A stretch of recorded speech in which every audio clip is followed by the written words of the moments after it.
Buonasera. No, Saudarius, se se sconnette dall'universo, io sei connesso. A me sono.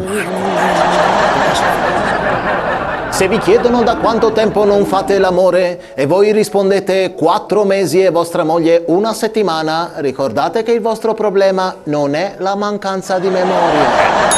Se un mese sono ieri che fa becco. Vabbè, dimmi. Chiediamoci, un calciatore vegano può giocare con la Fiorentina? Ma se sei coerente, non secondo me.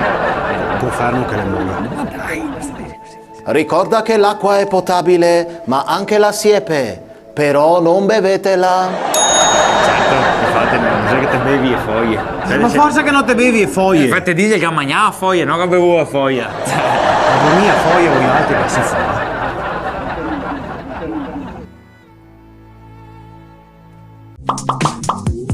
Luisa Pironi. Beh. Le faccio una domanda un po' curiosa, particolare, vediamo un po' come reagisce. Ipotizziamo che lei è in una piazza e inizia a piovere. Cosa fa?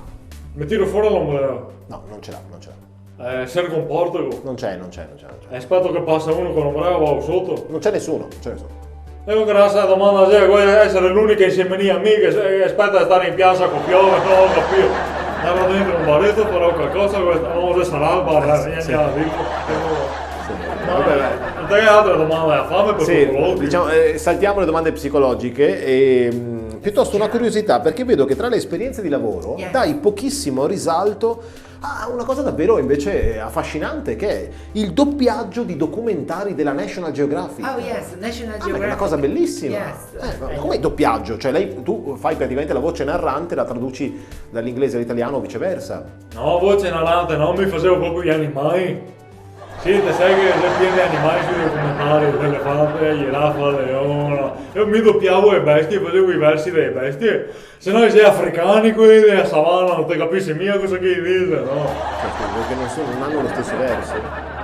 Ma da pare, per forza facevo la voce narrante, quello che doppia gli animali. No, perché qua fa palle, ah? Sì. L'elefante fa cosa... Cosa che fa l'elefante, però quello è il verso. Sì. Loca, non è che in Inghilterra loca fa here e in Italia fa qua. Certo. Questo. How around that mix? Gira in smissia. Sei lo stesso.